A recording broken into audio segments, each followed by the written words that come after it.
आज के वीडियो में हम पढ़ने वाले हैं क्लास 8 का मैथ एक्सरसाइज 11.2। हमने पिछले वीडियो में क्वेश्चन नंबर 1 से 5 तक सॉल्व कर लिया है। आपको उस वीडियो का लिंक इस वीडियो के लास्ट में एंड स्क्रीन पर दिख जाएगा। एंड प्लीज़ वीडियो पसंद आए तो वीडियो को लाइक किया कीजिए, वीडियो को अपने दोस्तों के साथ शेयर किया कीजिए। चैनल पर पहली बार आ रहे हैं तो चैनल को सब्सक्राइब कर लिया कीजिए। चलिए हम स्टार्ट करते हैं क्वेश्चन नंबर 6 से। क्वेश्चन नंबर 6 में दिया गया है 40 घोड़े 1 क्विंटल चने को 7 दिनों में खाते हैं, कितने घोड़े उतने ही चने को 28 दिनों में खाएंगे। तो चलिए हम देखते हैं क्वेश्चन नंबर 6। क्वेश्चन में ये पूछा है कि 40 घोड़ा अगर 1 क्विंटल चना 7 दिनों में खा जाते हैं तो कितना घोड़ा उतना ही चने को 28 दिन में खाएंगे। ठीक है, तो यहाँ पर हमें मालूम नहीं है कि कितना घोड़ा 28 दिन में 1 क्विंटल चना खाएगा, तो यहाँ पर हम x मानेंगे। ठीक है, x लिखेंगे क्योंकि हमें ये मालूम करना है कि कितना घोड़ा 1 क्विंटल चने को ही 28 दिन में खा जाएंगे। तो हमें यहाँ पर क्या करना होता है, यहाँ पर हम लिखेंगे x इंटू 40 नहीं 28 है, 28 इक्वल टू 40 इंटू 7। फिर से इसको हम यहाँ पर लिख देते हैं x into 28 equal to 40 into 7। ठीक है, यहाँ पर क्या करना होता है, क्या करेंगे, x का वैल्यू निकालना है तो x equal to 40 into 7 by 28। यहाँ पर क्या लिखेंगे, मतलब इसको कटाएंगे, 7 चौके 28 और ये 40 जो है ये 4 से 10 बार में कट जाएगा, कितना निकला 10, यानी x equal to 10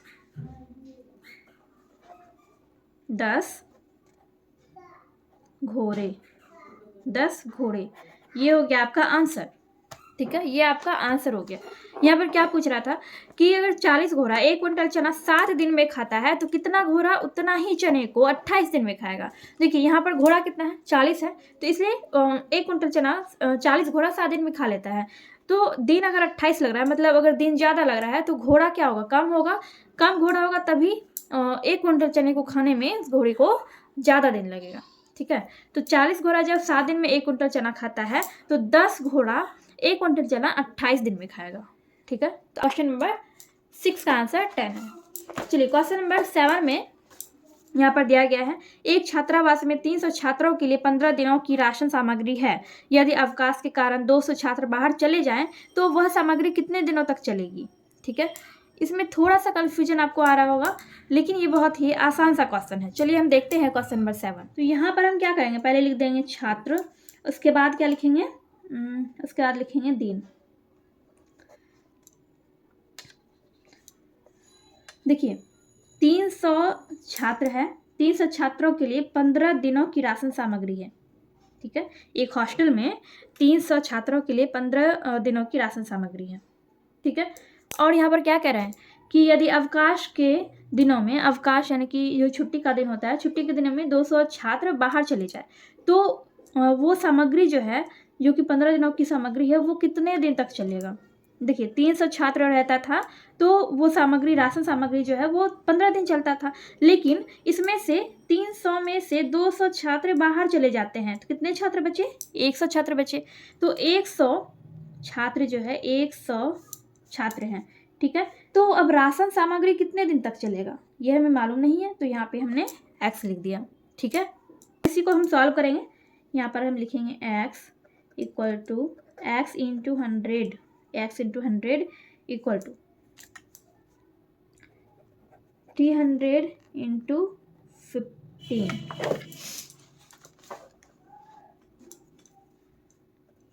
x equal to 300 into 15 by 100। कटाएंगे, 3 बार में कटेगा, 15 गुना 3 कितना हुआ, 15 गुना 3 45 हो जाएगा, यानी कि x का वैल्यू कितना आ गया, 45 दिन।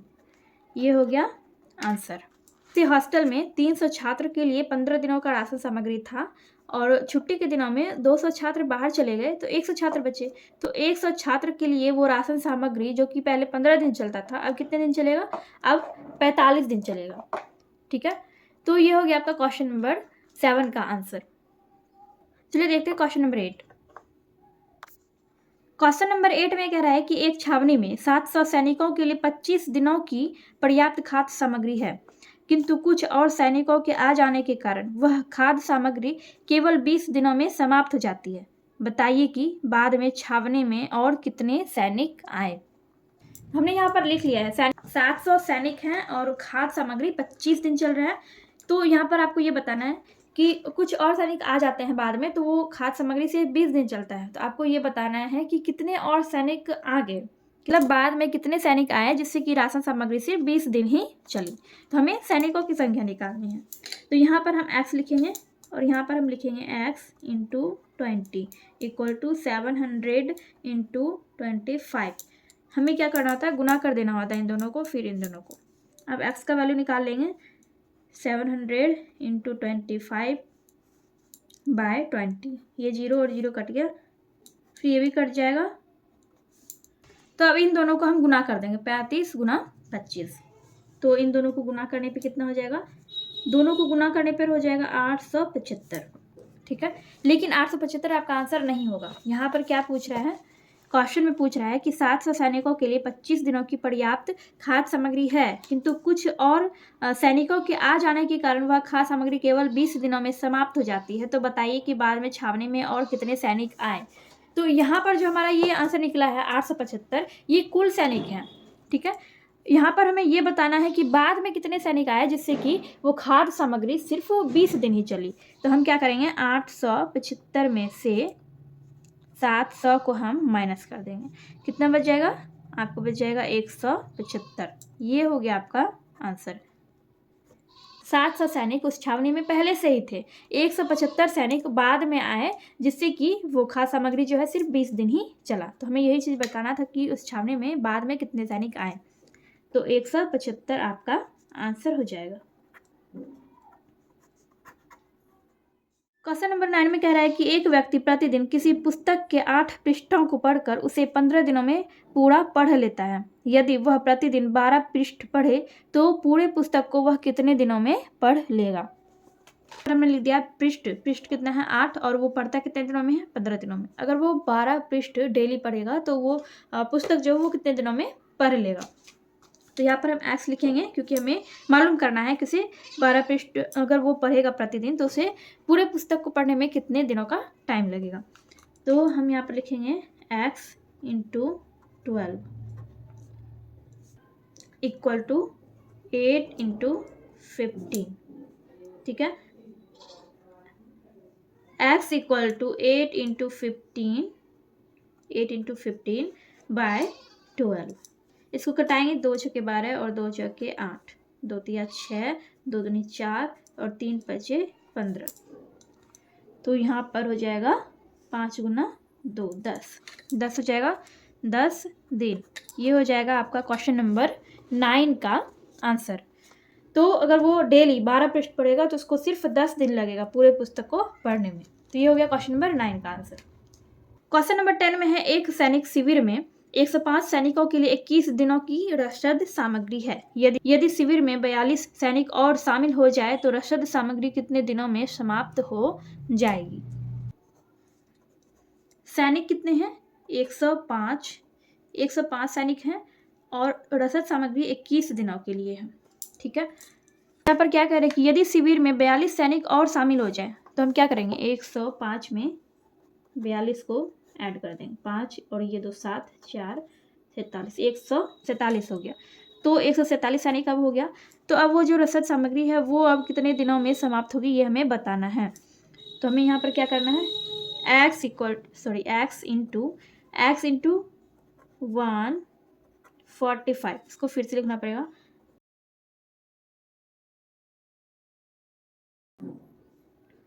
21 into 105, x equal to 21 into 105 and नीचे हो जाएगा 147। ठीक है, अब इसको हमें कटाएंगे, 7 से कटाएंगे, 7 दूनी 14 हो जाएगा और 7 एकम 7, 7 तिया 21। ठीक है, और ये 5 बार में कट जाएगा। ठीक है, ये 105 जो है ये 21 से कट गया 5 बार में, तो ऊपर बचिए 5 और 3 यानी कि हो गया आपका 15 दिन। ये हो गया आपका क्वेश्चन नंबर 10 का आंसर। तो क्वेश्चन नंबर 11 में दिया गया है कि निम्नलिखित में से कौन कौन सी व्युत्क्रमानुपात में विचरण करती है। यहाँ पे कुछ सेंटेंस दिए गए हैं, इसमें आपको बताना है कि कौन सा व्युत्क्रमानुपात में है और कौन सा नहीं है। मैंने आपको पिछले वीडियो में सीधा समानुपात और व्युत्क्रमानुपात के बारे में बता दिया था। अगर आपने पिछला वीडियो नहीं देखा है तो देख लीजिए, लिंक आपको इस वीडियो के लास्ट में एंड स्क्रीन पर मिल जाएगा। आपको वीडियो थोड़ी सी भी हेल्पफुल लगती हो तो प्लीज़ वीडियो को लाइक कर दिया कीजिए। कि यहाँ पर दिया गया है आपके बुक में ही, डेफिनेशन का आप लोग ध्यान से पढ़िएगा। जब दो चर राशियों में परस्पर इस प्रकार का संबंध हो कि उनमें से एक राशि का मान बढ़ाने से दूसरी राशि का मान कम हो, एक राशि का मान बढ़ाने से दूसरी राशि का मान कम हो, या पहली राशि का मान कम करने से दूसरी राशि का मान बढ़ता है तथा प्रत्येक स्थिति में दोनों राशियों का गुणनफल नियत रहे, तो उनके बीच के संबंध को व्युत्क्रमानुपाती विचरण कहते हैं। ठीक है, ये डेफिनेशन है व्युत्क्रमानुपाती का।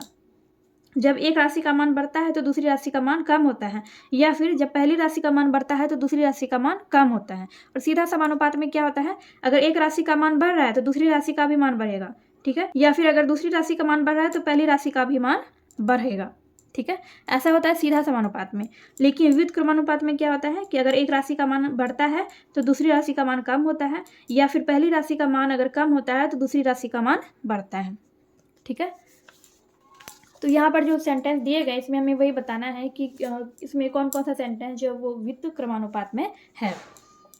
तो पहला है और नंबर में यहाँ पर खरीदी गई पुस्तकों की संख्या और प्रत्येक पुस्तक की कीमत।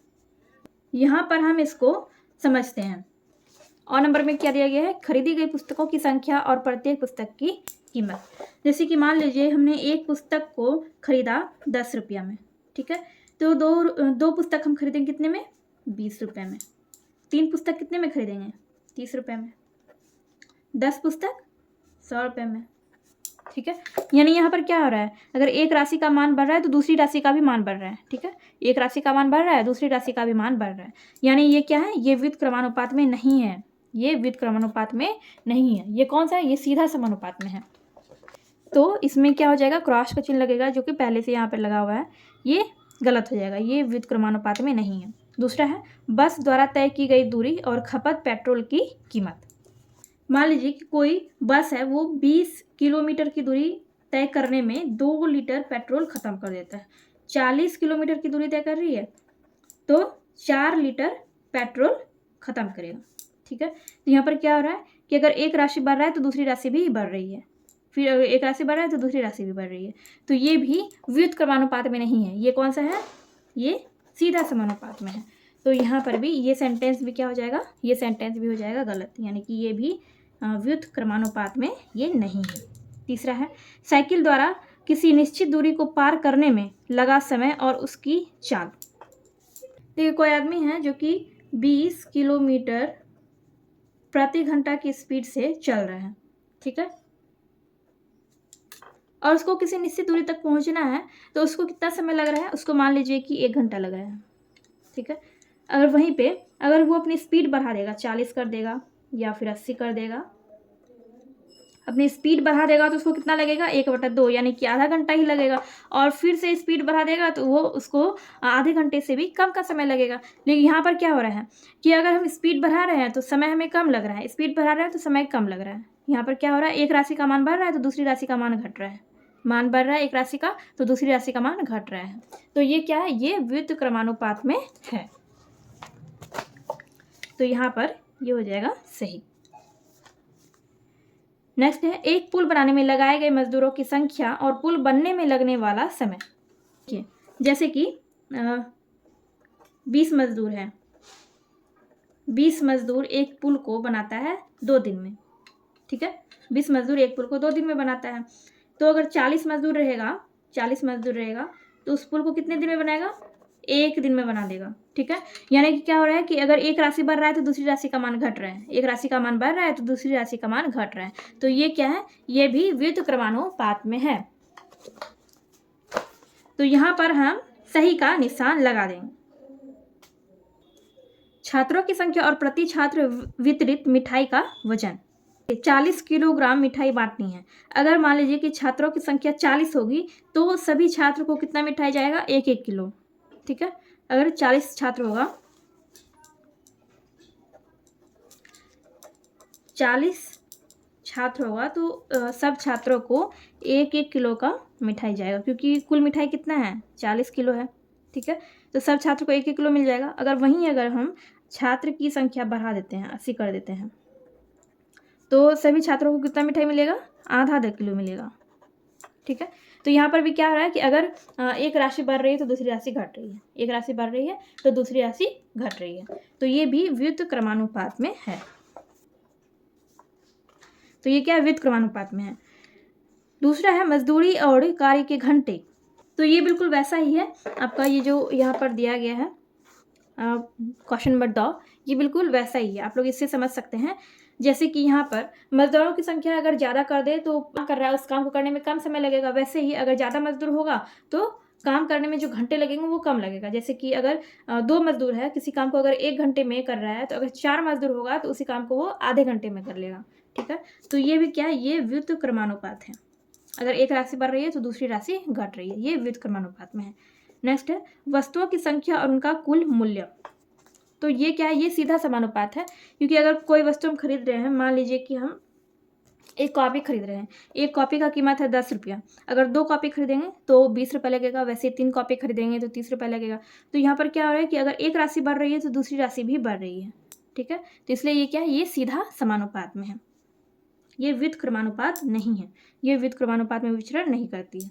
जैसे आपका ये क्वेश्चन नंबर 11 कंप्लीट हो गया। क्वेश्चन नंबर 12 में दिया गया है कि 26 जनवरी को एक विद्यालय के 800 छात्रों में 100 ग्राम प्रति छात्र के हिसाब से मिठाई बांटी गई। उतनी ही मिठाई 1000 छात्रों में बराबर बांटी जाए तो प्रत्येक छात्र को कितने ग्राम मिठाई मिलेगी। चलिए देखते हैं।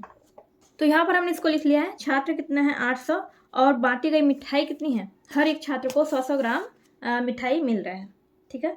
पूछ रहा है कि उतनी ही मिठाई यदि 1000 छात्रों में बराबर बांटी जाए तो प्रत्येक छात्र को कितने ग्राम मिठाई मिलेगी। यहाँ पर देखिए 800 छात्र हैं और सबको 100 ग्राम मिठाई मिल रहा है, तो टोटल मिठाई कितना है, टोटल मिठाई 800 ग्राम है। अगर उतनी ही मिठाई यानी कि 800 ग्राम मिठाई को ही अगर 1000 छात्रों में बांटा जाए तो प्रत्येक छात्र को मतलब हर एक छात्र को कितना ग्राम मिठाई मिलेगा, ये आपको बताना है। तो हमें ये मालूम नहीं है कि कितना ग्राम मिठाई मिलेगा, तो यहाँ पर हम x लिखेंगे और उसके बाद हम लिखेंगे x into 1000 equal to 800 into 100। अब x equal to 800 into 100 by ये 1000 नीचे आ जाएगा, तो ये और ये कट गया, फिर ये भी कट गया और आपका बच गया ये 10 अठे 80, 80 बच गया, यानी x इक्वल टू हो गया 80 ग्राम, 80 ग्राम हो जाएगा।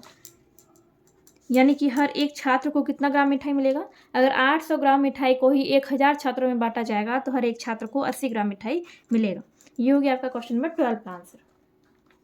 इस एक्सरसाइज का लास्ट क्वेश्चन है, देखिए क्वेश्चन है जब एक नल 1 घंटे में 640 लीटर पानी भरता है तो एक पानी की टंकी को भरने में 10 घंटे का समय लगता है। यदि उसी टंकी को दूसरे नल से 8 घंटे में भरा गया हो तो दूसरे नल में प्रति घंटा कितना पानी भरा, ठीक है। ये जो नल है उस नल से हर घंटे 640 लीटर पानी निकलता है, ठीक है। यानी कि वो नल जो है किसी टंकी में 1 घंटे में 640 लीटर पानी भर देता है, तो वो जो टंकी है जिसमें पानी भरा जा रहा है वो 10 घंटे में वो टंकी फुल हो जाता है। तो उसी टंकी में क्या किया गया है, उसी टंकी में किसी दूसरे नल से 8 घंटे में पानी भरा गया है। तो आपको ये बताना है कि उस दूसरे नल से जो पानी निकल रहा है, जैसे कि इस टंकी में 1 घंटे में 640 लीटर पानी निकल रहा है, तो दूसरे नल से प्रति घंटा कितना पानी निकलता होगा जो वो टंकी 8 घंटे में ही भर गया, ठीक है। ये हमें बताना है।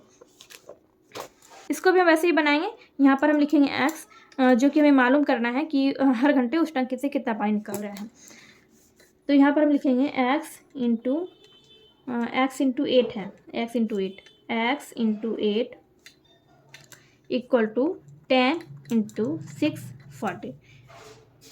इसको हम यहाँ पर लिख लेते हैं फिर से, x इक्वल टू 10 इंटू 640 और यहाँ पर नीचे में हो जाएगा 8। इसको फिर से कटाते हैं, 2 चौके 8 हो जाएगा, 2 पंचे 10 हो जाएगा, फिर ये 2 दूनी 4 हो जाएगा, फिर इसको 2 से कटाएंगे 2 तिया 6, 2 दूनी 4 और ये 0 हो जाएगा, फिर इसको कटाएंगे 2 से, 2 एकम 2 हो जाएगा और 2 चौके 12 हो जाएगा और ये 0।